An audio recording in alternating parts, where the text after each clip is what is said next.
We are the Gelatinous Dudes. I'm Keegan, and this is my best buddy Jake, and we love talking tabletop RPGs and all things related. And so that's what we're going to do. We're going to talk about some tabletop RPGs. And I'd like to start. Jake, I have a question for you. Okay. I would like to put a microscope up to the way that you engage in tabletop RPGs, because you've said some things on this podcast, and I think that there's some further explanation needed, some further context. Am I like really controversial or something? I don't know. Well, historically you've said that you're someone who really doesn't like to flesh out your characters a ton at character creation. You know, you don't like to show up with a big, backstory and all these different things, right? And that's true. Yeah. And I think for some people that works really well. But I think there's a second side of that coin that is very important. And that is that, you may not show up with a bunch of backstory to begin with. You might just have a name and a class and maybe a general vibe, right? But as soon as the campaign begins and the story starts unfolding, you find some things that you very much gravitate towards and kind of make it a big deal for your character, right? Whether it's like a religion or a piece of history or something, you find something to kind of make your character's arc into, right? It starts here, and then you start to flesh it out. And you kind of end up with a satisfying character arc. And also, I think as you learn more about your character and what their arc is going to be, you start revealing more about their background as we go through. So in this superhero campaign we're playing right now, last session you had some really cool little like lore bits about what your character had, done in the past and their backstory. I remember in one campaign you were playing like a ranger who was like a kind of Boy Scout, and he started very simple. It's like, he's a ranger, he's a Boy Scout, he wants to like get badges for his like, scout troop kind of thing. But eventually, like, you kind of gravitated toward this whole religion, and we ended up meeting his parents and his like family farm that he came from.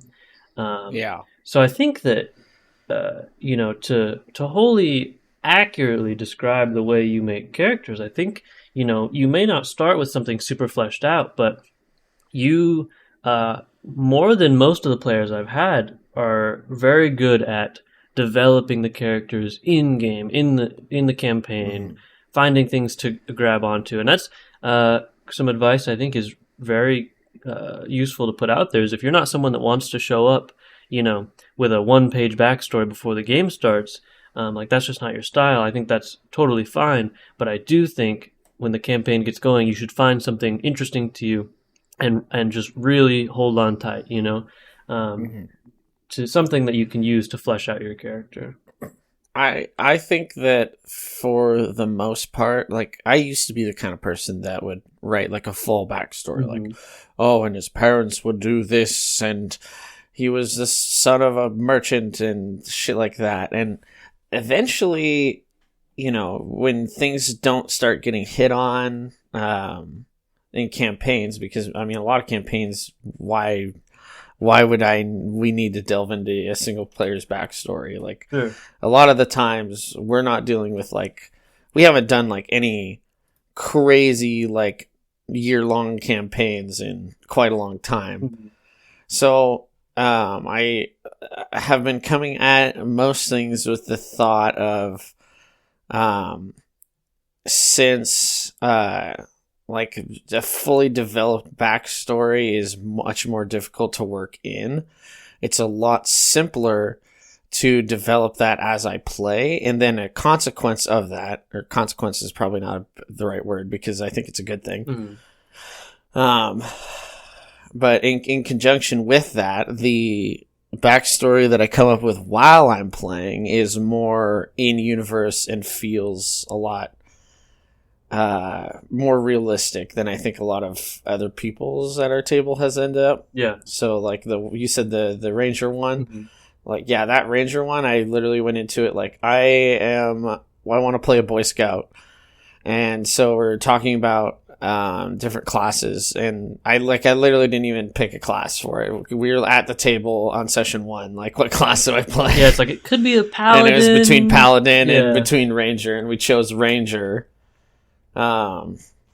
And I didn't have anything for him. Like, I would just say shit out of my mouth, and the shit that came out of my mouth was just what ended up being part of his background. And you mentioned the latching onto something. We found like a skeleton guy and busted his bones up and kept his skull. Yeah, talking skull. And I was so he had a talking skull, and he was evil. So and one of our other players, his god was like the god of death. And after the skull got destroyed, I was like, oh my, one of the spells that I have is like speak with dead. So like, I was like, can I borrow your book, please? Just for tonight. Yeah. And then that kind of became like another big foundation of his character, was that he started like worshiping the god of death. So I guess like in summation, I come up with my thing is I've been coming up with character concepts rather than lore. Yeah. And then letting the lore happen as it happens, because it feels more right. If anything, like a little tiny bit of background, like the one that you just said, in our superhero campaign, like my background was he's Russian and he's 100 years old. Yeah. That was all I started with. So it led to a lot more interesting things happening that felt more grounded than like, oh, I've got this big long backstory written out that I'm the only one that's read it, and maybe the DM's actually taking the time to read. Right. Yeah, and I think, my short novel. Yeah, and I think that's valuable, and I think especially something that you touched on that is like a very important piece of that is like we have been playing shorter campaigns because we've been wanting to try out a lot of different systems. And so we've been sticking to more like 2 or 3 month campaigns, maybe, getting closer to 6 or whatever. But, we've been in a more experimental phase recently. And so I think that having that kind of willingness to go in with a little bit less and then build out what you have time for and, what can be satisfying as like a character arc or a little piece of lore that's interesting, is really nice in a shorter campaign. Because as a DM, you're kind of on, on a time crunch. You only have like a couple months to get through this story, and so like fitting in someone's like backstory that they wrote or something can be kind of difficult. But I do think if I am planning a slightly longer campaign, or maybe just a more collaborative, like we're kind of all building this world out together, and we're gonna get into it. I think something that is really valuable is like if I have a player who's like, I am the prince of a, fallen kingdom, and, the kingdom was stolen from me, and, now I've been like, surviving out here, and I've, had to use a fake name so that people didn't know that I was like part of this royal family, and, blah, blah, blah. Like, if they bring something like that to me, that's so interesting, and I can, start incorporating that in a world. Maybe I already had, a kingdom that like I didn't have a ton of things written for. I just knew that there was going to be this kingdom over here. Maybe it was this, or maybe it was that. But now it's like, okay, maybe this is the fallen kingdom. Maybe this, and like it belongs to this. And I can start connecting things, and suddenly it doesn't feel like trying to work the player's backstory into an existing story. It just feels like connecting pieces, maybe cutting off some things that I had planned, that weren't as important, and replacing them with the player's more interesting pieces, and creating this like, kind of web of like, okay, now these things are connected in this way that's really interesting. Whereas if I have a player who's like, yeah, I'm a barbarian, and I don't really know why. I guess he just likes to smash stuff. Maybe I guess he lives in the woods. It's like, that's fine. There's value in that, but I'm in my head, I'm really hoping that barbarian player finds some story beats to latch onto and flesh their character out, because as a DM, there's not much I can do with that. And it's definitely a spotlight issue, right? Like, it's very easy for me to have people who remember this old kingdom come into the story, and that's a problem for this one player, and that's interesting. And he will definitely have enemies of who took over his kingdom, and bringing those enemies into it would be very interesting. Whereas this barbarian character, it's like, how do I spotlight them? Like, how do I, I can let them do barbarian stuff, I can let them smash stuff, and that's cool. But it's like, because they didn't really give me anything, I find myself having a hard time spotlighting them in a way that's as interesting. And so, whereas like, yeah, I guess that is the antithesis of putting in no background, is that if something that could incorporate background, and I don't have that. Whereas you latch, but in a way to fix that, and they that advice that I really would like to, put out there is like, yeah, because you latched onto something, that problem is fixed, right? As soon as you latched onto this, this Boy Scout who had this like weird interest in this god of death and understanding the cycle of life and death and like things like that. That was something that I could start playing into when I wanted to spotlight your character. And so, it was revealing things about the book that you were reading and the skull that you had talked to, and, you casting the Speak with Dead spell, and you found out who that skeleton was at one time, and they ended up being a pretty interesting character and things like that. So as soon as you latched on to something that you were interested in, I was able to pull on something to spotlight you and flesh out your character. Yeah, I think that is a more accurate kind of process for that style of character creation. That's helpful. We've had lots of people that have made like the big backstories, and they've worked out just fine. We've also had the opposite, where people have made big backstories for characters, and their character stuff doesn't come up as much as they thought it would, and then they're mad about it. So that's my like short and sweet backstory thing is more, I guess, more of a way to like avoid the disappointment of not hitting like a backstory, because I have written like a massive backstory and then it didn't get fully fleshed out, or things that I didn't want or I wanted to happen didn't happen, and it sucks when you're the player and that doesn't happen. But if you just don't like lean into the backstory that hard, then you're gonna I think you're gonna have more fun. And in a long-term setting, I think that it's just fine to start off without a backstory, and then maybe like third session be like, okay, I think this is what this character is, after you played them for a little while. Definitely. I think there's a lot of value in both. And like you said, like picking what your character is into and like what their arc is going to be a couple of sessions in helps you pick something that's very related to the campaign. And it depends on like what your DM's running. If your DM's running, I've found if I'm running like an adventure module in like 5th edition, right?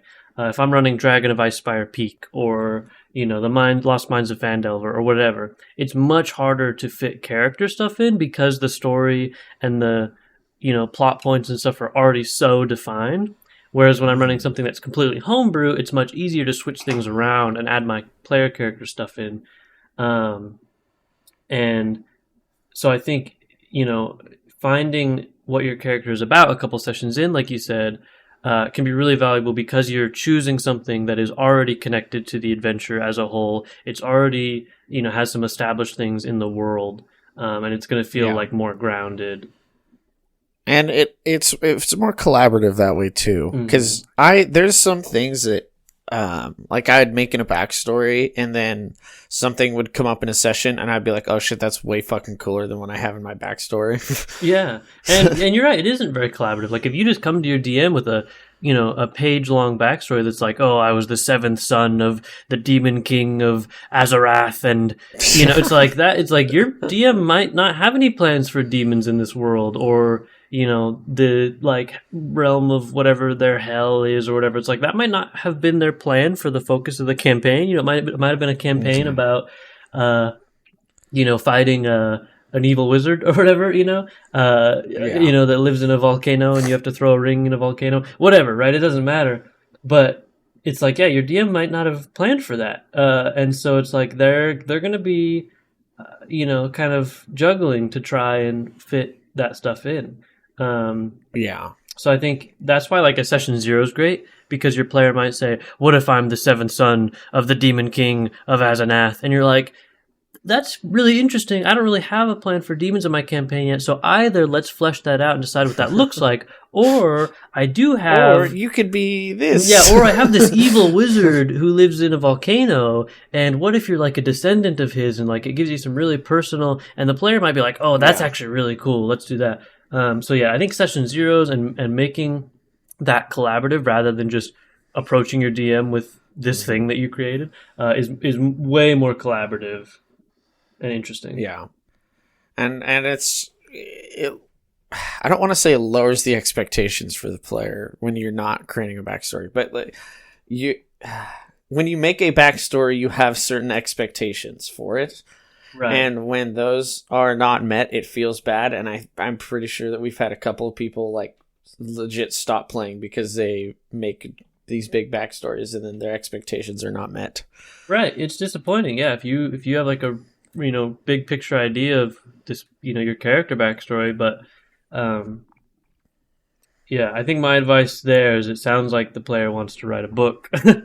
It sounds like you have a really cool character idea and like this whole idea of where they come from and where they're going, and and it goes on, and it's like, that, like you said, that's not very collaborative. Like bringing that to the table is not collaborative. This is something, this massive creative writing project you've done in your own time, basically, that is very interesting, and it is, I'm sure, is good, but it's not very collaborative and not super well fitting in a story that you're all trying to tell together. So I would either take that and then present it to your group and find ways that you can incorporate it and make it more interesting, and maybe, bring the other players into it. Maybe it's not just that you escaped the fallen kingdom or whatever. It's, you and another player escaped together. And it's like, okay, now it's like, I have multiple people that I can pull shared from this backstory is a very easy way to make the players like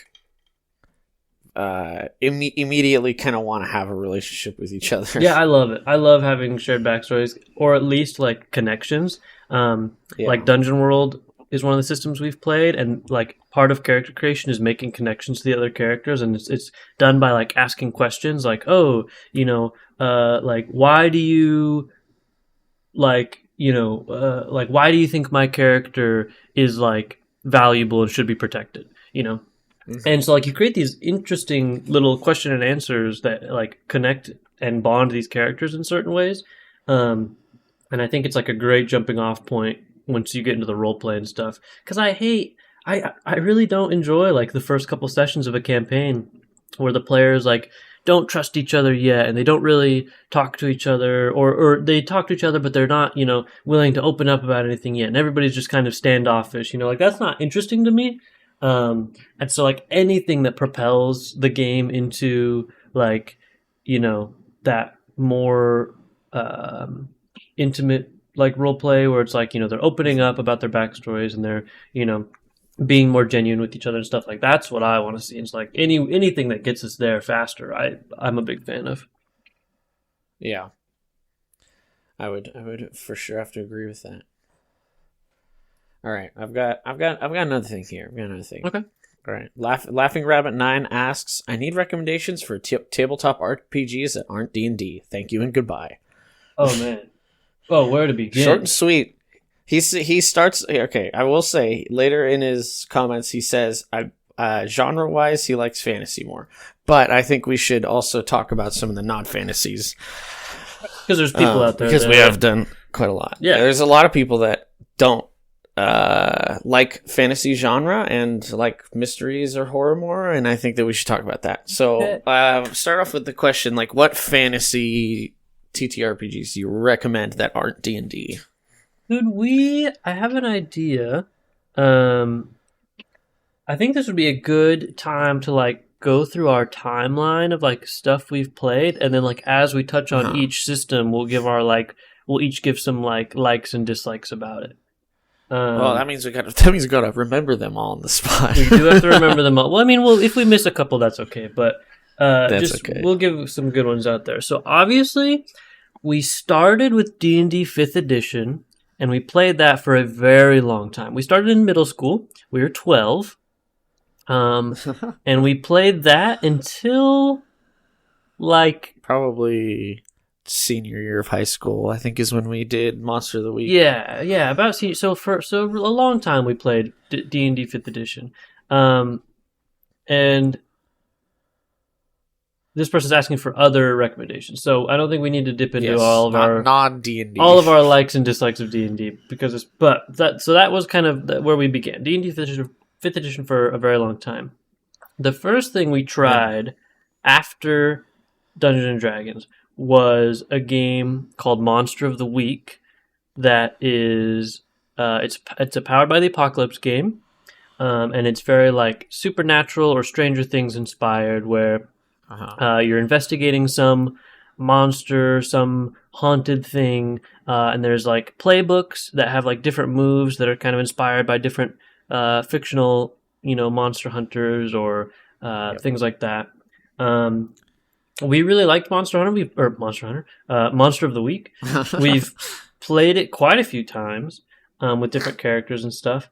I would say I really like how narrative it is, and I love it's pretty rules light, and so it's very much about the story.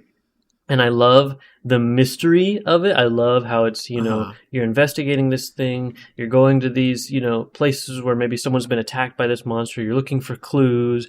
Maybe once you figure out what the monster is, you then have to figure out like how you could fight it. What weaknesses does this monster have? It's very Scooby-Doo. It's very Scooby-Doo. And I enjoyed that. Monster of the Week. I also have run it in different time periods. Sometimes we've done modern, and other times we've done it's like 1980s, so it's like that adds some complications of like phones are not as accessible and things like that. And it's been fun both ways. So kind of if you just have like an era that you love, like Monster of the Week can definitely fit into that. And it's very not fantasy. I love Monster of the Week. It is the genre I would say is horror mystery. It's very Call of Cthulhu akin. Yeah. Or like very, very rules like Call of Cthulhu akin. Yeah. And yeah, like you said, very rules light, so it's a very narrative game. You've got like some luck points and stuff, and then your health is incredibly easy to track. Everything in that game is kind of made in a way that's incredibly simple for both the DM and the player to keep track of like stats and stuff. It's very rules light, very good game. Yeah, I would say which it's hard for me to say something I dislike about Monster of the Week because it's one of my favorites. Yeah. But if I had to give a dislike, I'd say as the DM, it can be pretty intensive trying to craft a satisfying mystery. Creating this monster and trying to figure out what clues could lead them to figure out what it is, and trying to pace that out is very difficult because, some of your players might be really smart and they might, put some pieces together very quickly. Or maybe your group isn't that way and it takes them longer and you have to give more clues than you thought for them to start piecing things together. And deciding, when you should give out information and when you shouldn't and things like that. Like running a true mystery is something that a lot of DMs might not have done before. So that would be maybe my only dislike, is running a true mystery can be a little daunting sometimes. Mysteries are pretty difficult to set up and I think to do well. Yeah. After Monster of the Week. What's after that? Might get a little out of order here, but I think we'll stick with things that are maybe more akin to each other in like DNA and stuff. Dungeon World is one that we've been playing a lot recently. It's been our fill-in instead of D&D for when we want to play fantasy. Yeah, so this is fantasy for sure, but it's Dungeon World is a Powered by the Apocalypse system as well. We love Powered by the Apocalypse. It tends to create some really rules light, fun, story-driven games that our group is very successful for our group. And Dungeon World is their fantasy kind of answer to D&D. But again, very rules light. The playbooks are very interesting. Some of them, like Ranger, is very similar to what you might find in a Dungeons and Dragons Ranger. But there are some playbooks that they have no counterpart in Dungeons and Dragons, or they're very different. Like one that I remember very fondly is like the Barbarian. The Barbarian doesn't just rage and be strong. the barbarian is someone who has like what I think it calls like a Herculean appetite. They have this like appetite for something that they just have to try and satisfy, whether it's like violence or victory or some kind of, you know, gambling or like some addiction, something that they have to pursue. And if they like go a certain amount of time without, you know, satisfying their appetite, then, you know, they have some negative effects and things. And they do have like a appetite dice.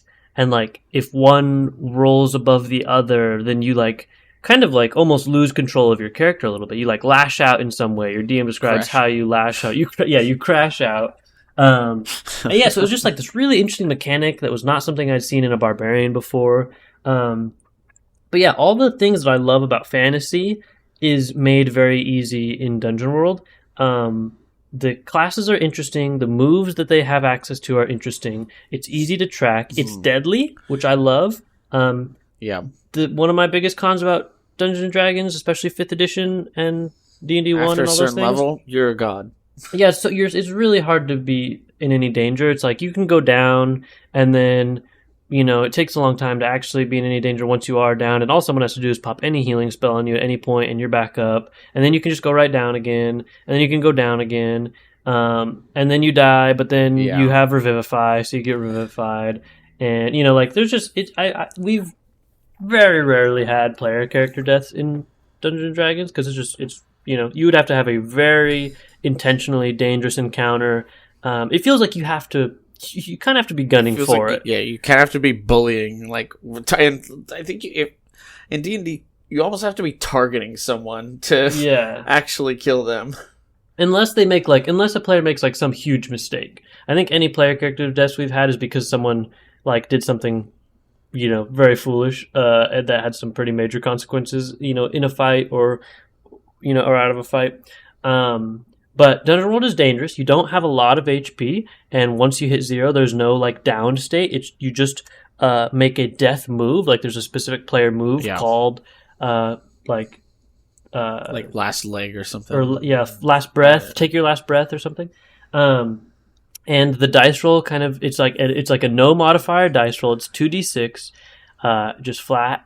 And you roll, and the table decides, like, you know, this time, you know, you survive. You know, miraculously, you barely make it out. You're back at 1 HP. Or, you know, you have to make a bargain with... Yeah, or you, like, you know, you get to the black gates of death, and you have to make a bargain and lose something to live, you know. Or just flat out, like, you know, your character passes on to the next realm, you know, kind of thing, and you're just dead. So it's dangerous and very interesting.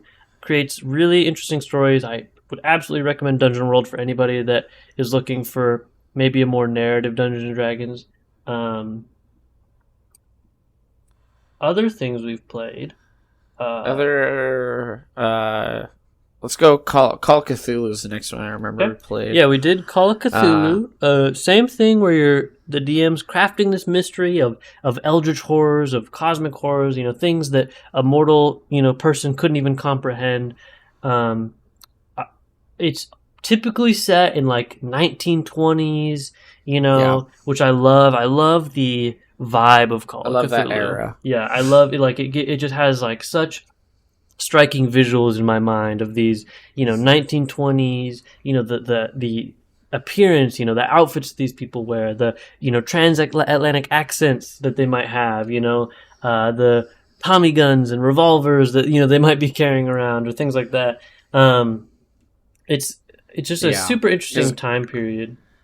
And a lot of Call of Cthulhu is based in the United States. And, like, the 1920s through, like, the 1960s was a really interesting time in the U.S. And there's a lot of cultural changes happening. And, the people are really interesting. And laws are kind of getting formed to more modern day. Yeah, it's like, I love, like, tackling something. I love the cars. Yeah, the cars are great. I love tackling something in the 1920s. Era of, like, you know, prohibition's going on right now, you know, it's like, how does your character feel about prohibition, things like that. It's like, you know, it's like, there's just some interesting things happening. There's also, like, you know, some not cool stuff about, like, going into any level of history, and so, like, you have to decide with your group, you know, what levels of those cultural problems, things that were happening in the U.S. It's like, what do you want to ignore? What do you not want to delve into? Like you can ignore. It's a game. At the end of the day, so it's like you can ignore all those things. Like I don't have racism in my games. Like that's just not a thing that I want to explore or I think is interesting. So it's like that regardless of genre or era or game, like that's just not something I ever want to incorporate. So things like that. But yeah, Call of Cthulhu has such a like aura to it. I think it's like it has this like energy and this like visual that comes up in your mind, and I love the idea of like the sanity. Like you have health, but more important than your health is your sanity, and it's that facing these horrors is so difficult, so mentally warping on these player characters that you've created that like that too much exposure will literally drive them insane. I love the rule in Call of Cthulhu where like if something like too crazy happens, you have to roll like in whatever their version of intelligence is, and if you pass, it's actually worse if you pass because you like understand it. Yeah, there's like some. That's really like one of the coolest rules in that. I talking about like under like player understanding DM character sheet wise, like setup for Call of Cthulhu I think is a lot. Yeah. There's just so many stats. Yeah, it's a crunchy game. It is not rules light like the other ones we've talked about. Once you get into it, I think the rules all make a lot of sense. And like their stat blocks all make a lot of sense, and they're all very easy to keep track of. Yeah. And I like you have like this number. So like, let's say like your stealth is like a 50. Then you roll your 2d10s and you want to roll under 50. So let's say you roll a 46 or whatever. That's a success, right? And then as you like level up or get better at that thing, that number gets higher. So if you're at an 80, it's much easier to roll under an 80 than a 50, right? So that's like how the progression works, and I like that a lot. Yeah, I will say, and there's varying levels of successes in it too. So like if you roll 50% of your number or lower, it's like an incredible success, and if you're like under 10% of your number, it's like a mythic success. I don't remember what they call it, but yeah, it's something like that. Yeah, I like the varying levels of success. You have your kind of criticals and stuff. One thing I think I would do differently if we were to play Call of Cthulhu again is like the character creation is a little random. Like it's hard to go into it with like, this is the kind of character I want to play because it has some interesting stats like size. Like you have a number that determines your character's size and like how big they are. And so like I remember one time we were playing with my dad, and I was like, I want to play this like female James Bondy character, this kind of like smart, government agent like kind of I guess if James Bond is a womanizer, the opposite version of that, whatever. And I thought that was going to be really fun. And then like on my size, I rolled like super high. So I was like, all right, you're like this like 6'5", muscular woman, just like jacked out of your mind. And like, it was interesting, to be fair. It was very interesting, but like not really what I'd gone into like the character creation planning for. And so it felt a little bit random. So I think next time I would maybe try to do like, see if there's like a point buy, kind of version of character creation where you could like maybe choose a little bit more what your character's good at. We were like basically rolling every stat was basically random, so it's kind of is a little difficult to like make like what you said, make like I want this kind of character. Right. You kind of just roll everything and you're like, okay, well I have a character who's like good at lockpicking and good at stealth, so I guess I'll be kind of, maybe I was like a burglar or something. It's like you make the stats first and then decide what your character's like. Which could be a cool way to play. Yeah, some it's people, kind of backwards to how most people do it. Yeah, some people might really like it. I prefer like have an idea going into it, so I might do that a little differently next time. But it was fun. All right, what do we got next? We got Vampire the Masquerade. I think is one of the next big ones. Yeah, Vampire the Masquerade was super interesting. It is more rules light. I never felt it was a super crunchy system. Very narrative, and it's about you being a vampire And it's like usually set in like Chicago or New York, kind of big city. Night falls, and you come out as this vampire. You get to decide like how recently you were turned. Pretty modern. Yeah, very modern settings. And you're kind of, the whole objective of like a Vampire the Masquerade campaign is like you're vying for power. There's like some mysteries and some murders that you might be figuring out what's going on, but most of what you're doing is like you're trying to gain influence and gain power through boons that you get from other powerful vampires that you have like an ally in. And yeah, you want to become, kind of this more powerful faction, contending with other vampire factions, which like there's all kinds of vampire factions that have different traits and different physicalities and abilities and things like that. And then there's loved when we played. I loved the character that you had. That was just like, what class was he? He was, oh man, can I remember? It starts with a T. I thought it started with an M. Oh no! He was like, but are you talking about like the crazy doctor? Yeah, the crazy guy. That was the doctor guy. He was so fun. There's one class or one type of vampire that like has kind of been driven insane by their vampirism, and oh man, it's gonna bug me. I have to Google. Yeah, now that I brought it, my bad for bringing that up. No, you're good.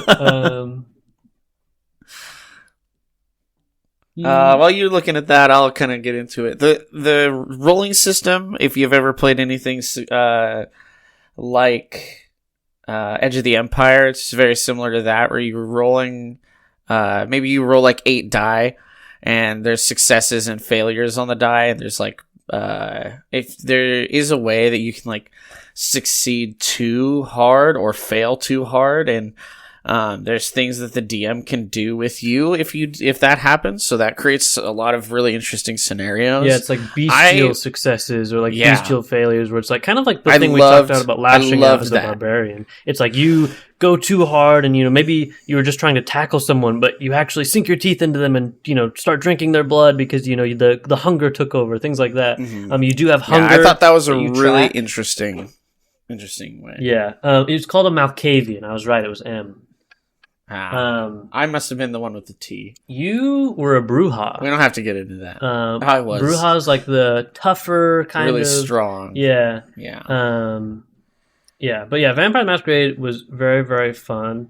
There's some like sexual themes in Vampire. We didn't hit on those, but like it is, if you like the books, they get very sexual. And yeah, there's if you're definitely not into that, then you don't have to hit that. Yeah, there's definitely like implied, like in character creation, there's like some that deal with like drug use or like pretty sexual themes, like things like that. And so yeah, so your group will have to kind of, I think that's a great session zero conversation. How much do you want to get into those things? So yeah, definitely be aware of that. But very fun if you like vampires, and werewolves, things like that. Very fun to get into. And I love the story of like, this, there's this like almost like Big Brother faction of vampires that are like, that is the Masquerade. It's like, all right, they're in control. They make all the laws of what vampires. You get like blood hunted and stuff if you do things wrong. Yeah, if you like break the laws of like the vampires and stuff, things like that. Yeah, very cool. I definitely recommend that one. What is the Lord of the Rings one? Is that the One Ring? Is that what it's called? Yes. Something like that? Yeah, there's a One Ring tabletop RPG. And that one is obviously set in the Lord of the Rings universe. Yep. Set in Middle Earth. You're playing hobbits and... Yeah, I think dwarves and elves. That one was difficult for me. I enjoyed playing it for the couple sessions that we played with my dad, and I got to play in that one. I was having a really difficult time deciding if that was something I was going to be able to run, because, I mean, it's the One Ring tabletop RPG. It's so inherently Lord of the Rings. And so... Yeah, it felt like... I mean, Joe... knows probably everything about incredibly knowledgeable. Yeah, it's super easy to run, but for any of us, I feel like it'd be such a difficult thing to run. Right. I mean, I've read all the books and I've seen all the movies. I watch the extended versions every year. I read the books every year. I love Lord of the Rings, and it's still, but the world. I've read the Silmarillion, but the world and the lore of Lord of the Rings goes so deep, and it's hard deciding what is important to the story that you're telling. But if your group loves Lord of the Rings, or if you as a DM love Lord of the Rings and you feel very knowledgeable about it, I think it's a very fun system. The rules, character creation was tedious. I remember. It took us like almost 3 hours to make our characters, but the three of us to make, or four of us to make four characters. Yeah, there was a lot going on, but very fun. I mean, yeah, it's just I think it's just like an interesting. If your group loves Lord of the Rings, you should absolutely give it a try. Because you feel like you're in those movies, like the combat of like the combat's really interesting. You have to like decide where your character's positioned. There's like a little circular graph kind of thing, little like legend, and it's like okay, am I in the front or am I flanking or am I behind, like shooting, like using a ranged weapon, things like that. And then the enemies like shift around on that graph depending on like where they're trying to get to and things like that. So the combat's very interesting, definitely very good for like army level combat. If you're thinking of like, of course, Helm's Deep in Lord of the Rings. It's very set up for really big army style combats, which is like something that other systems don't usually include, which like can definitely be fun. But yeah, I'd say that's just one of like, if you guys are into Lord of the Rings, if your group's into Lord of the Rings, definitely give it a shot. It's a good system. I love the story setup is that like you have this basically, I can't remember the exact word, but it's like a guide or a mentor, or a sponsor maybe is the word, but like of like a famous Lord of the Rings character. Like it could be Gandalf, or it could be ours was literally Gandalf. Yeah, it awesome. Could be Bilbo. It could be so many different people, and they have some sort of quest for you, right? And getting to meet with Gandalf in the Prancing Pony or wherever we met him, and talking to him about this. Meet him in the Prancing Pony. Yeah, talking to him about this like mission that he had for us and stuff was very cool. It was so cool. So like if you want to feel like you're in those movies, and that was something that was hard for me as well, is because like working in a world where there's like these pre-existing characters, established a ton of lore. Yeah, it's like. It's very difficult because it's like, like, I don't know, like, what if, not that you guys would do this, but like, what if I'm like, oh, and you meet Gandalf and I'm, doing my best Gandalf voice and my player's like, oh yeah, we attack him. Yeah, we kill him. It's like, which obviously you guys would get murdered. Gandalf would vaporize you. But it's just like, how do you handle those situations with these, like, larger than life pre-existing characters that people have seen movies about, like multiple movies about. Like people have a very clear image of who this character is in their mind, and like living up to that and, making that. I remember that there's a few things that while playing it, I was like, well, I don't know if I'd go back to this, but it was very fun to play the I think 2 or 3 sessions that we did. Yeah, I enjoyed it. All right. What other ones? I mean, there's not any that we've Those maybe are done big ones. More than one session. Yeah, all Those the are other really ones big we are, things we've done like 1 or 2 sessions of, and I don't maybe feel as confident in my comprehensive knowledge about. But we're gonna play the Critical Role made. Yeah, so Critical is it Daggerfall? Daggerheart. Daggerheart. We're gonna play that one. Yeah. I think we should save any talk about that until we play. Yes, I agree. So that's coming up next. I'm very excited. I've read the entire Daggerheart book, and hell yeah, I'm very impressed so far. It's one of the better tabletop RPG books I've ever read, I believe. So yeah, we'll see. We gotta play it, but so far, the things that I'm very excited about are, it seems. Rules light. We're gonna play superhero. Yeah, we're doing superheroes right now. We're gonna finish that up. The superhero one is a kind of Frankenstein homebrew thing that I've created using a couple different things. So as much. Maybe we'll get into it at some point if people are interested. But we'll that one's a little more difficult to explain. Yeah, this is one that we've done. Yeah. But yeah, Daggerheart I'm very excited about. We might have like a whole episode talking about Daggerheart because it's in right now. I mean, it just came out, so we're gonna play that soon. We could do a Daggerheart review. Yeah, and we might do a whole episode on Daggerheart. And that's how we're gonna get famous. Is a Daggerheart review, an in-depth review of Daggerheart. I don't know if I want to be famous. That's scary. I don't either. But it'd be cool if some people resonated with it for sure. But yeah, we might talk about it because I'm very impressed with the system so far, and I'm really excited to play. So. But all right, we got a session here pretty soon, so we gotta go because we have D&D to play. I'm late right now. I'm supposed to be there, so you are currently late. I don't know if anyone else is here right now, so yeah. Find out. So we'll find out. So we've been the Gelatinous Dudes. I'm Keegan. This is my best buddy Jake. We've had so much fun talking about tabletop RPGs, and we're gonna be continuing to do it next week. So keep your eyes out. Rate the podcast 5 stars. Leave a comment. Our email is also down in the description. Shoot us an email about anything you want to hear about. Follow us. We've got goals. We've got goals. Yeah, if you have any funny D&D stories or horrifying D&D stories or questions that you'd like us to answer or advice that you might need for your group, put it in the comments or send us an email. We'd love to talk about it. Other than that, we've had so much fun, and we'll see you next time. Bye. Bye.